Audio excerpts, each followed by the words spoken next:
Бурхан бүх хүнийг хайрлсан. Тэр хол хээр талд амьдардаг цөөхөн нүүдэлчтэйгч. 12 дугаар зуун дэлхийн олон улс гүрэнд сайн мэдээ тунхаглагдахаас ч өмнө энэ газарт Бурханы үг тунхаглагджээ.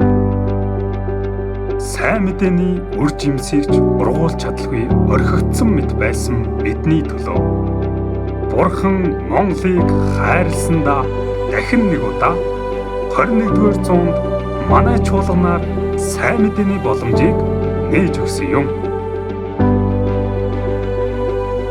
Нэгэн гэр бүлээс эхэлсэн сайн мэдээний өчүүхэн галын тул хайртай гэр бүлийнхнээ аврыг гэсэн халуун сэтгэлээр бадарч ойр дотны хүмүүс, найзууд, хамаатан садан тиймхүү хорон нутаг руу хүртэл сайн мэдээний алхам чиглэсэн юм.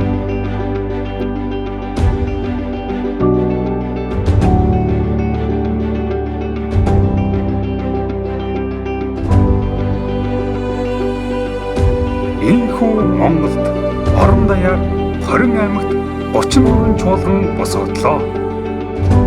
Төвийн бүс 13 чуулган.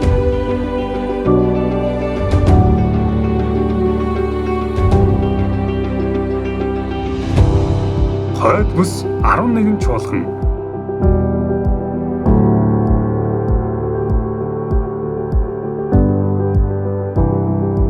Дунд бүс 3 чуулган. Баруун бүс 4 чуулган. Зүүн бүс 3 чуулган.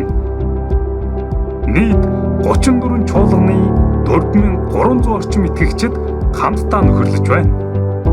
Үүгээрч зогсохгүй монголчуудын амьдарч буй дэлхийн улс орнуудад ч сайн мэдээ тараагдсаар байна. Монгол чуулганч мөн зун булган нэг газар цуглаж сайн мэдээ тараадаг. 2010 онд анх цуглаж эхэлсэн бидний түүх одоогоор 3 бүст хуваагдаж 3 газарт 7 ээлж дараалан зуны семинар хийдэг болсон юм. Хавар намарч бид сайн мэдээний төлөө цугладаг боллоо. Өвлийн цуглалтаар үйлчлэлийн баг хамтдаа 1 жилээр төлөвлөж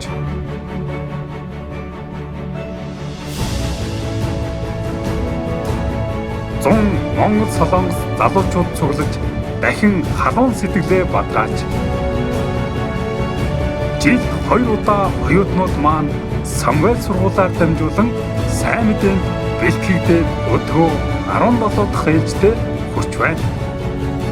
Бид анх 21 аймагт чуулганаа босгохыг зорж байсан бол одоо нэг шат ахиж Монголын энд хүн амын тал болох 1.7 сая хүн амтай Улаанбаатарын өнцөг улам бүрт байгаа сүнснүүдэд хүрч очихын тулд илүү олон чуулганыг босгох гэж байна. Одоо нийслэл Улаанбаатарт 6 чуулган байна. Цаашдаа 10-15 чуулган босгогдож илүү олон сүнснүүд аврагдах хүртэл бидний хайрын хөдөлмөр зогсохын аргагүй юм.